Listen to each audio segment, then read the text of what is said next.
सभामुख महोदय, आज विशेष गरी सबै पत्रपत्रिकामा देशको बेरोजगारीको बारेमा उल्लेख्य खबरहरू प्राप्त भएका छन्।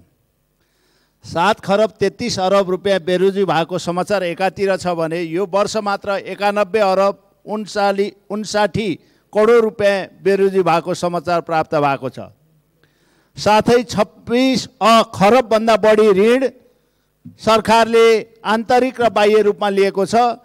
वार्षिक बजेट भन्दा झन्नै 1.5 गुणा बढी ऋण लिने अवस्था सिर्जना भएको छ। ऋण लिएर ऋण तिर्नुपर्ने अवस्था छ। यो अवस्थामा सरकारको बजेट अधिवेशनमा हामी छलफल गरिरहेका छौँ। त्यसमा पनि सुशासनको बारेमा हामी छलफलमा केन्द्रित छौँ सभामुख महोदय। तर मैले देखेको छु आज देशभरि रूपमा संविधानले नचिनेका र संविधान अनुसार गठन नभएका सल्लाहकारका रूपमा गाउँको वडा अध्यक्षदेखि पालिका अध्यक्ष, प्रदेशको मुख्यमन्त्रीदेखि प्रधानमन्त्रीदेखि राष्ट्रपतिसँग सल्लाहकार राख्ने व्यवस्था व्यापक रूपमा भएको सुन्नमा पाइएको छ सभामुख महोदय। म हेर्दै थिएँ प्रदेशको सहायक मन्त्रीलाई 3 जनाको व्यवस्था गरिएको रहेछ। प्रदेशको राज्य मन्त्रीलाई 3 जनाको व्यवस्था गरिएको रहेछ सल्लाहकार राख्ने। प्रदेशको मन्त्रीलाई 5 जना व्यवस्था गरिएको रहेछ। प्रदेशको मुख्यमन्त्रीलाई सचिवालयमा प्रमुख राजनीति सल्लाहकार, जनसम्पर्क सल्लाहकार, सौख्य सचिव, अधिकृत विज्ञ, प्रेस विज्ञ, कम्प्युटर अपरेटर, फोटोग्राफर, कार्यालय सहित 17 जना राख्ने व्यवस्था गरिएको रहेछ। समग्रमा प्रदेशको मुख्यमन्त्रीहरूको हेर्ने हो भने 17x7 गर्दा 119 जना सल्लाहकार र सहयोगी राख्ने व्यवस्था गरिएको रहेछ सभामुख महोदय। प्रदेशको मुख्य सचिव अथवा प्रदेश प्रमुखका लागि 13 जना सल्लाहकार सदस्य, 12 जना सचिवालय सदस्य गरेर 25 जना राख्ने गरिएको रहेछ। यो संख्या 7 प्रदेशमा हेर्दाखेरि 175 जना पुग्दो रहेछ सभामुख महोदय। सभामुख र उपसभामुखको, राष्ट्रिय सभाको अध्यक्ष र उपाध्यक्षको पनि सल्लाहकार र सचिवालयको व्यवस्था रहेछ। उपसभामुखको हकमा 6 जना, राष्ट्रिय सभाको उपाध्यक्षको हकमा 6 जना रहेछ भने सभामुख र अध्यक्षको हकमा 8-8 जना रहेछ सभामुख महोदय। प्रधानमन्त्रीको हकमा सल्लाहकारको व्यवस्था 46 जनाको विज्ञ समूह रहँदो रहेछ। सचिवालय सदस्यहरू 45 जना हुने गरेको रहेछ। टोटल 91 जना हुने व्यवस्था गरिएको रहेछ। राष्ट्रपतिको हकमा 13, उपराष्ट्रपतिको हकमा 13 जना रहेछ। राष्ट्रपतिको हकमा विज्ञ सल्लाहकारको रूपमा 7 जना र निजी सचिवालयमा 19 जना गरेर जम्मा टोटल सभामुख महोदय यो संख्या हेर्दा 460 जना लिखित रूपमा प्रदेशदेखि राष्ट्रपतिसम्मकामा सल्लाहकारको व्यवस्था छ।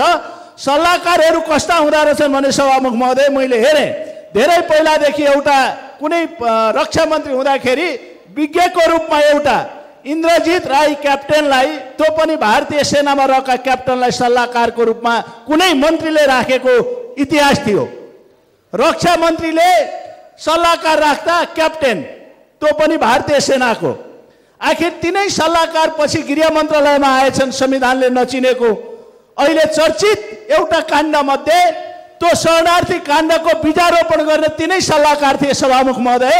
यो सल्लाहकारहरू सही ठाउँमा सल्लाह दिने छन् कि छैनन्? सल्लाहकारहरू बिचौलियाका रूपमा प्रवेश गरेका छन् कि छैनन्? सल्लाहकारहरूसँग बेलुका बसेर मन्त्री, प्रधानमन्त्री, त्यति मात्र होइन, मैले त प्रधानमन्त्रीसम्मको, राष्ट्रपतिसम्मको सल्लाहकारको कुरा गरेँ सभामुख महोदय। मैले देखेको छु अहिले पनि सल्लाहकार, प्रधानमन्त्रीको सल्लाहकार मन्त्री परिषद आफै हुन्छ। परराष्ट्र मन्त्री आफै परराष्ट्र सल्लाहकार हुनुहुन्छ प्रधानमन्त्रीको। सल्लाहकार हेर्दाखेरि मलाई के लाग्न थाल्यो भने राजनीतिक विज्ञ सल्लाहकार अरे, कानुन विज्ञ सल्लाहकार अरे, जल तथा वातावरण विज्ञ सल्लाहकार अरे, अन्तर्राष्ट्रिय सम्बन्ध विज्ञ सल्लाहकार अरे, सञ्चार विज्ञ सल्लाहकार अरे, मुख्य सल्लाहकार अरे, आर्थिक विकास सल्लाहकार अरे, जनसम्पर्क सल्लाहकार अरे, मानव अधिकार तथा सम्पर्ककालीन न्याय सम्बन्धी सल्लाहकार, सूचना प्रविधि विज्ञ। यसरी सल्लाहकार राख्ने नाउँमा एकातिर देशले आर्थिक अवस्था यसरी ठेक्न नसक्ने अवस्था छ भने सल्लाहकारका नाउँमा यसरी अरबौं रुपियाँहरू जाने परम्पराको विकास भएको छ।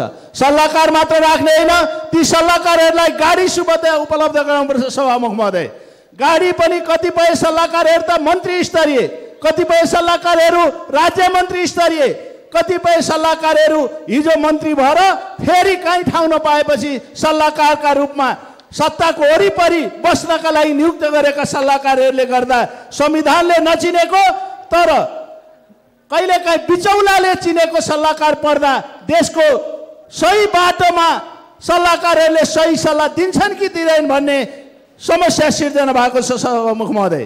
त्यसैले म अनुरोध गर्न चाहन्छु संविधानले चिनेको र कानुन अनुसार उल्लेख भएका सल्लाहकार राख्ने व्यवस्था गरियोस्। अहिले त मैले अघि पनि भने गाउँपालिकाका अध्यक्षहरूले कानुनी सल्लाहकार, प्रेस सल्लाहकार, फोटोग्राफरका रूपमा राखिएका सल्लाहकार हुँदा हुँदा वडा अध्यक्षहरूले सम्म सल्लाहकार राख्ने व्यवस्था भएको छ। यसलाई सरकारले एउटा निर्देशन गर्नुपर्छ र कुन प्रकारका सल्लाहकार राख्ने, आर्थिक अनियमितता र आर्थिक चुहावटलाई कसरी कमी गर्ने भन्ने कुरामा सरकारको ध्यान जानुपर्ने जरुरी छ। त्यसैले म अनुरोध गर्न चाहन्छु सभामुख महोदय, यो सल्लाहकार राख्ने व्यवस्था एक प्रकार कानुनमा उल्लेख गरिएर मात्र राख्ने व्यवस्था होस्। जसले पाए त्यसले, जसलाई पाए त्यसलाई सल्लाहकार नियुक्ति गरेर राष्ट्रको सम्पत्ति दोहन गर्ने व्यवस्था अन्त्य होस् भनेर अनुरोध गर्न चाहन्छु। सल्लाहकार मात्र होइन, कतिपय सभामुख महोदय सल्लाहकारहरूलाई पनि गाडी सुविधा सँगसँगै पियासो सुविधा पनि दिनुपर्ने जरुरी देखिएका छौँ। राज्यले कसैलाई सुरक्षाको थ्रेट देख्यो भने उहाँहरूलाई सुरक्षा दिनका लागि पियासो दिने चलन हुन्छ। यहाँ त कतिपय साथीहरू, कतिपय सल्लाहकार र अन्य साथीहरू एउटा पियासो गाडीमा ल्याएर वाकेटके पहिला देखाएर बाहिर हिँड्ने पद्धतिको विकास भएको छ। सरकारले एउटा मापदण्ड निर्धारण गरेर सल्लाहकार र पियासो राख्ने व्यवस्था गरोस्, जताभावी त्यसको दुरुपयोग नहोस् भनेर म सरकार मार्फत, सभामुख मार्फत सरकारको ध्यान आकृष्ट गराउन चाहन्छु सभामुख महोदय। अहिले 21औं शताब्दीमा संविधान जारी भइसकेपछि संविधान कार्यान्वयनको बाटोमा हामीले सोच्ने बेला आएको छ। हामी संसदमा उपस्थित हुन्छौँ, पुरुषहरू अथवा महिलाहरू, जनजातिहरू अथवा मधेसबाट प्रतिनिधित्वहरू, मधेसबाट आउने मधेसको कुरा गर्ने, दलितले दलितको कुरा गर्ने, जनजातिले जनजातिको कुरा गर्ने, बाहुनले बाहुनको कुरा गर्ने अथवा कडालीले कडालीको कुरा गर्ने, तर देशको कुरा गर्ने बेला आइसकेको छ। हामी सम्पूर्णले कहिलेकाहीँ पार्टी र जातिभन्दा माथि उठेर कुरा गर्ने बेला आएको र मुलुकको बारेमा सोच्ने बेला आएको कुरामा सभामुख महोदय मार्फत अनुरोध गर्न चाहन्छु। यहाँ संसदमा हामी सानातिना मुद्दामा अड्केका छौँ।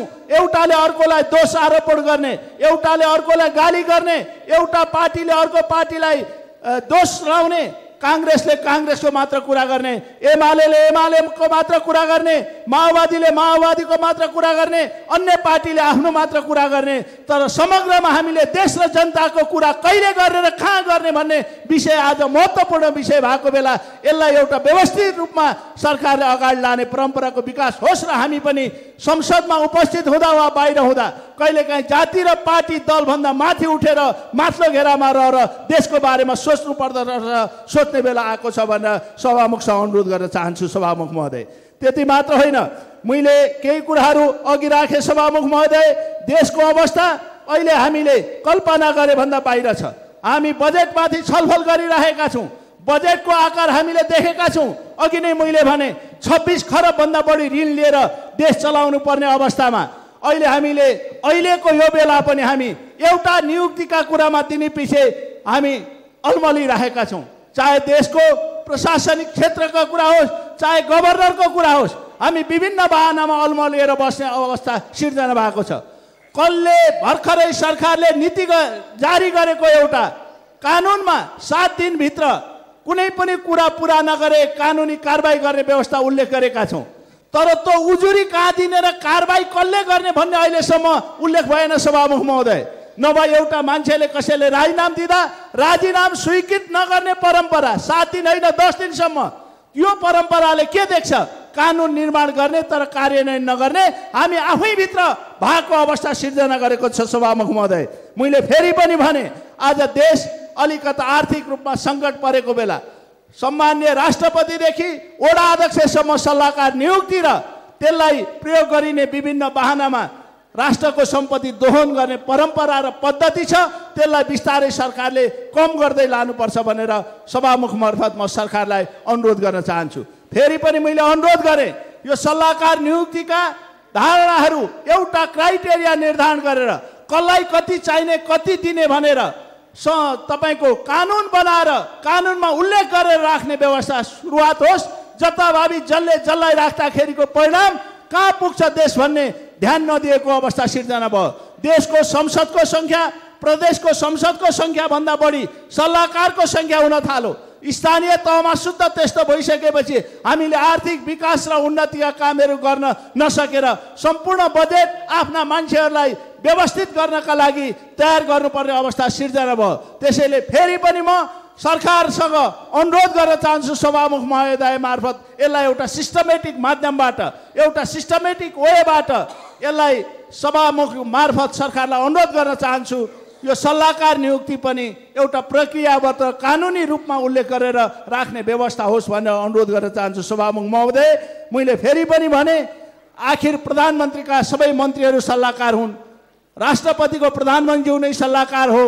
त्यसैगरी स्थानीय लेभलमा प्रदेशमा त्यसैगरी कानुनले दिएका आफ्ना आफूले कानुनभित्र रहेका साथीहरू नै सल्लाहकार हुन्, मन्त्री परिषद नै सल्लाहकार हुन्छ। तर प्रदेशमा पनि आजै अनुरोध गर्न चाहन्छु सभामुख महोदय, प्रदेशमा कतिपय ठाउँमा प्रदेशमा 20 जना 25 जना मन्त्री नियुक्ति गर्ने। म त अनुरोध गर्न चाहन्छु सभामुख महोदय, अब हामीले अझ व्यवस्थित गर्ने हो भने प्रत्येक प्रदेशमा एउटा मुख्यमन्त्री 4 जना मन्त्री भन्दा बाहेक नराख्ने व्यवस्थाको सुरुवात गरौँ। त्यो काम यही संसदबाट सुरुवात गरौँ र सबैले एउटा बाटो यहीबाट निर्धारण गरौँ भनेर अनुरोध गर्न चाहन्छु। समय उपलब्ध गराउनु भयो। धन्यवाद। जय नेपाल।